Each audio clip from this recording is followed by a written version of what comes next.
ഇപ്പം നമ്മൾ നേരത്തെ പറഞ്ഞ സ്ഥലത്ത് നിന്ന് ഒരു കാര്യം കൂടി എനിക്ക് ചോദിച്ചറിയാനുണ്ട്. ഇപ്പം അതിനകത്ത് വളരെയധികം ഹൃദയസ്പർശിയായിട്ട് ആളുകൾ എടുത്തു വയ്ക്കുന്ന ഒരു ഡയലോഗ് ഉണ്ട് ബിഗ് ബോസിൽ.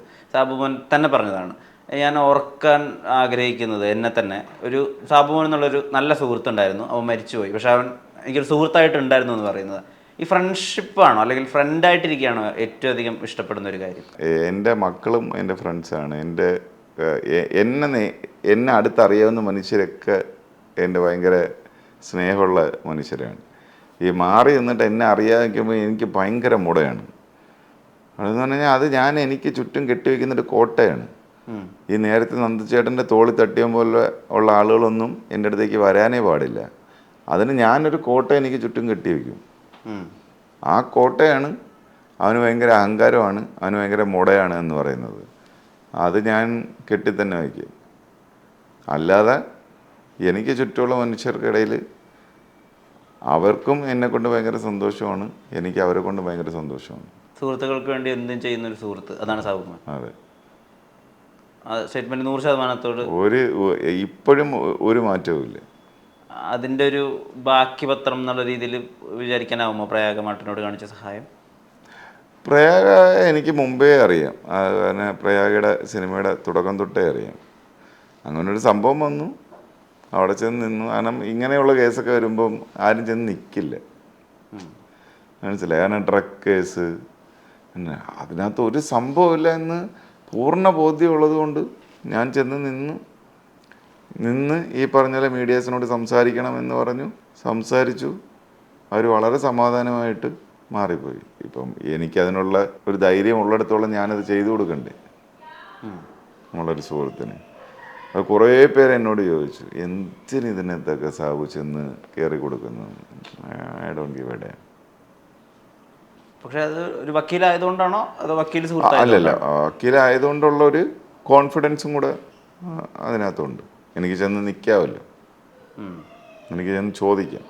ഭാവി അങ്ങനെ ഒരു ചിന്ത എപ്പോഴെങ്കിലും അലട്ടിയിട്ടുണ്ടോ? അതെന്താ? എന്തിന് പ്ലാൻ ചെയ്യുന്ന സാധനം?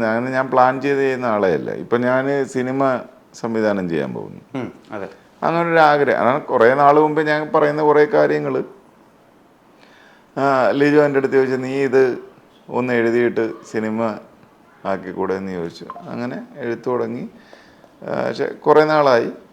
നമ്മളെ ഒരു സുഹൃത്ത് തന്നെ പ്രൊഡ്യൂസറെ സെറ്റ് ചെയ്തു. അതിനു മുമ്പ് വേറൊരാളോട് പറഞ്ഞപ്പോൾ പുള്ളി ചെയ്യാമെന്ന് പറഞ്ഞിരുന്നു. ഇപ്പോൾ അതിലേക്ക് അടുത്തുകൊണ്ടിരിക്കുന്നു. പക്ഷെ എപ്പോൾ ചെയ്യുമെന്നൊന്നും ചോദിക്കരുത്, അത് വരും. കൂടെ വർക്ക് ചെയ്തിട്ടുള്ള സംവിധായകരിൽ നിന്നൊക്കെ അങ്ങനെ ഒരു സംവിധായകനാവാൻ വേണ്ടിയിട്ടുള്ള പാഠം ഉൾക്കൊള്ളൽ അങ്ങനെയൊക്കെ ഉണ്ടായിരുന്നോ? അങ്ങനല്ല, അവർ വന്ന് ഇതിനകത്ത് എനിക്ക് ചെയ്തു തന്നേ പറ്റുള്ളൂ. ഞാൻ ചെയ്യാൻ പോണ സിനിമയ്ക്കകത്ത് അവർ വന്ന് അവരുടെ ഇൻപുട്സ് ഇട്ട് തരണം, അവരുടെ ബാധ്യതയാണ്. ശരി, ഞാൻ ഒരാളല്ല, ഞാൻ കുറേ ആളാണ്. അതെനിക്ക് വളരെ ധൈര്യമായിട്ട് പറയാൻ പറ്റും. ഞാൻ ഒരാളല്ല എന്ന്, ഞാൻ ഒന്നല്ല എന്ന് പറയാൻ പറ്റും. പേഴ്സണൽ ലൈഫിനെ പറ്റി അങ്ങനെയൊന്നും പറഞ്ഞിട്ടില്ല ഇതുവരെയൊന്നും? കമ്പാനിയൻ, വൈഫ്, ഭാര്യ, ഒരു ഫാമിലി മാറ്റേഴ്സ് പറയേ ഇല്ല, അങ്ങനെ പ്രൊജക്റ്റ് ചെയ്യില്ല, പബ്ലിക്കിൽ കൊണ്ടുവരത്തുമില്ല. പക്ഷെ ഞാൻ ചോദിച്ചോട്ടെ, പ്രണയമുള്ള ആളാണോ? ഞാൻ പ്രേമിച്ചോണ്ടേ ഇരിക്കുമല്ലോ. ഭാര്യ തന്നെ? എന്തിന്? പ്രണയം എന്ന് പറയുന്നത് അൺകണ്ടീഷണൽ കാണുന്ന വീഡിയോ. അല്ല, ലവ് എന്ന് പറയുന്നത് അൺകണ്ടീഷണൽ സാധനമാണ്. അതങ്ങനെ പൊയ്ക്കൊണ്ടേയിരിക്കും. എനിക്കിപ്പം ജി വാഗന്റെ അടുത്ത് പ്രണയമാണ്, മെഴ്സറീസിന്റെ, മനസ്സിലായി, G65. നമുക്ക് എന്തിനോടും പ്രണയം തോന്നും. പ്രണയം നിൽക്കുന്നിടത്ത് മനുഷ്യനില്ലല്ലോ, പിന്നെ തലച്ചോറ് അവിടെ വെച്ച് സ്റ്റക്കായല്ലേ, ബ്രെയിൻ ഡെഡ്. അല്ല, ഈ തമാശകളിലെ തീവ്ര സ്വഭാവം, ദേഷ്യം വരുമ്പോഴുള്ള തീവ്ര സ്വഭാവം, അപ്പൊ അത്രയും ഡയറിങ് റൊമാൻറ്റിക് ആയിട്ടുള്ള ആളായിരുന്നു Sabumon once upon a time. ഇത് മറ്റേ കലിപ്പന്റെ കാന്താരിയാണെന്നാണ്.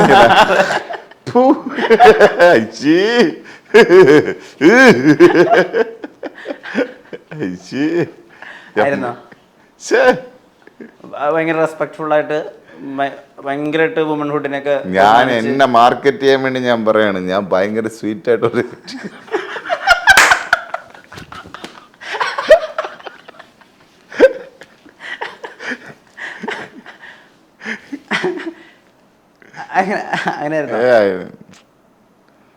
ഇപ്പൊ അങ്ങനെ പ്രണയം സംഭവിച്ചതുകൊണ്ട് ഒരു ഇവോൾവ് നടന്നിട്ടുണ്ടോ? നല്ല കുറച്ചുകൂടി നല്ല മനുഷ്യനായിട്ടുണ്ടോ? ഇല്ല. ഞാൻ പണ്ടും നല്ല മനുഷ്യനാണ്, ഇപ്പോഴും നല്ല മനുഷ്യനാണ്. അങ്ങനെ പ്രണയിച്ചത് കൊണ്ട് ഇവോൾവ് ആവേണ്ട തരത്തിലുള്ള ബ്രെയിൻ അല്ല എൻ്റെത്. രണ്ടുപേരെ പറ്റി കൂടി ചോദിക്കേണ്ടതുണ്ടല്ലോ പ്രധാനമായിട്ടും. രണ്ട് കുടുംബമായ രണ്ടുപേർ ഒരു ഷോയുടെ ഭാഗമായി, പിന്നെ സാബുമോൻ്റെ കുടുംബമായി മാറിയ രണ്ടുപേർ, മഞ്ജു പിള്ളയും കാർത്തിക് സൂര്യ. അപ്പോൾ കാർത്തിക് സൂര്യ മുഖസാദൃശ്യമുള്ള അനിയൻ എന്നുള്ള രീതിയിലൊക്കെ വരുന്നുണ്ട്. ഇതെന്താ സാബുമോനും ഇയാൾക്ക് ഒരു ചായ എന്നൊക്കെ. എങ്ങനെയാണ് നിങ്ങൾ തമ്മിലുള്ള ഒരു ഫോർമുല സെറ്റ് ചെയ്തത്? എങ്ങനെ ഇത്ര സിങ്ക്? പാവമേനാണ്. എനിക്ക് ഞാൻ ഷോയുടെ സമയത്തിലും ആക്ച്വലി എനിക്ക് കാർത്തിക് സൂര്യ അറിഞ്ഞൂടെ. അങ്ങനെ യൂട്യൂബർ അറിയില്ല. അങ്ങനെ ഈ പല സ്ഥലത്ത് ചെല്ലുമ്പോൾ എൻ്റെ വിഷയം എന്ന് പറയുമ്പോൾ ഈ സോഷ്യൽ മീഡിയ സെലിബ്രിറ്റീസിനെ ഇൻട്രൊഡ്യൂസ് ചെയ്യും. ശരിക്കും എന്നെക്കാളിലും ആളുകൾക്ക് അറിയാവുന്ന ആളുകളായിരിക്കും അവർ. അപ്പോൾ അവർ എക്സ്പെക്റ്റ് ചെയ്യും എനിക്ക് അവരെ അറിയാൻ പറ്റുമെന്ന്. പക്ഷെ എനിക്ക് അവരെ അറിയാൻ പറ്റത്തില്ല, കാരണം ഞാൻ ഈ പഞ്ചായത്തിലില്ല. മനസ്സിലായേ? അപ്പം എൻ്റെ അടുത്ത് പറഞ്ഞില്ല, ഇവർ ഭയങ്കര വ്യൂവർഷിപ്പൊക്കെ ഉള്ളൊരു ആങ്കറാണ്, മീൻസ് യൂട്യൂബറാണ്. അത് പിന്നെ നമ്മുടെ ഒരു അനിയൻ പയ്യൻ്റെ ഇതിലേക്ക് എൻ്ററായ ഒരാളാണ് കാർത്തി. പാവമാണ്. എങ്ങനെയാ ഈ ഒരു ബ്രദർഹുഡ് വന്നത്? അതിനെന്താ എന്താ കാരണം ശരിക്കും? അത് ആക്ച്വലി ഈ ചോദ്യം കാർത്തി എടുത്ത് ചോദിക്കണം, എങ്ങനെയാണ് എൻ്റെ അടുത്ത് ഇങ്ങനെ ആയെന്നുള്ളത്. മനസ്സിലായി? എനിക്ക് തോന്നിയിട്ടുള്ളൊരു സാധനമാണ്. ഇപ്പോൾ കാർത്തിയുടെ സാധനം എനിക്ക് പേഴ്സണലി പറയാൻ പറ്റും. കാർത്തിയുടെ കൂടെ കുറേ ആളുകളുണ്ടായിരുന്നു. ആൻഡ് ലേറ്ററാണ് പിന്നെ കാർത്തിക് തന്നെ മനസ്സിലാകുന്നത് ഇവർക്കെല്ലാം ഓരോ വെസ്റ്റഡ് ഇൻട്രസ്റ്റ് ഉണ്ട് എന്നുള്ളത്. അപ്പം എനിക്കങ്ങനെ വെസ്റ്റഡ് ഇൻട്രസ്റ്റ് ഒന്നും ഇല്ല എന്നുള്ളത് കൊണ്ട് ആയിരിക്കും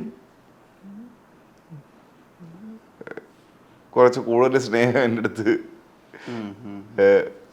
അവന് വന്നത്. ലാഭമൊന്നും വേണ്ട, അങ്ങനത്തെ ഒരാളെ കിട്ടി. ബന്ധങ്ങൾക്കകത്തുനിന്ന് ലാഭം എടുക്കേണ്ട കാര്യമല്ല. പക്ഷെ ഞാൻ അവനുമായിട്ടൊരു പ്രോഗ്രാമിന് പോയായിരുന്നു. അപ്പം ഞാൻ അവൻ്റെ അടുത്ത് പറഞ്ഞേ, നിന്റെ വരുമാനത്തിൻ്റെ പെർസെൻറ്റേജ് എനിക്ക് തരണമെന്ന്. മനസ്സിലായേ? അതവൻ കൊണ്ട് തന്നിട്ട് പോയി. പക്ഷെ ഒരു വാക്ക് പറഞ്ഞാൽ എനിക്കൊരു ചെരുപ്പ് വേണമെന്ന് പറയുമ്പോഴേക്കും ബേക്കൺ സ്റ്റോക്കിന്റെ ചെരുപ്പ് അവൻ വാങ്ങിച്ച് അതില്ലെന്നുണ്ടെങ്കിൽ അവൻ വിവരം അറിയും. അതുകൊണ്ടാണ്. അങ്ങനെ ഭയങ്കര നിഷ്കളങ്കരൊന്നുമല്ല അവൻ. എല്ലാ മനുഷ്യർക്കും അപ്സ് ആൻഡ് ഡൗൺസ് ഉണ്ടല്ലോ. മനസ്സിലായി? പക്ഷെ അവൻ നല്ല പയ്യനാണ്. അയാളെ റോസ്റ്റ് ചെയ്ത സമയങ്ങളുണ്ടായിരുന്നോ? പിന്നെ അവനെ പിന്നെ സ്ഥിരം റോസ്റ്റ് ചെയ്യലല്ലേ എൻ്റെ പരിപാടി. മീൻ ഷോക്ക് അകത്തല്ല ഞാൻ പറയുന്നത്, ഷോക്ക് പുറത്തും തുടക്കകാലത്തൊക്കെ. ഇല്ല, കുറച്ച് മയം ഉണ്ടായിരുന്നു. പിന്നെ നമ്മുടെ ഗ്രീൻ റൂം എന്ന് പറയുന്നൊരു സ്ഥലമുണ്ട്, നമ്മളുടെ റൂം. അവിടെ അവൻ്റെ മരണമാണ്. അണ്ണോ എന്ന് ദയനീയമായൊരു വിളി വിളിക്കുവാൻ. ഇതിന്ന് കഥയുണ്ടാക്കും. ഇല്ലണ്ണാ ഞാനല്ല എന്താ പറയും.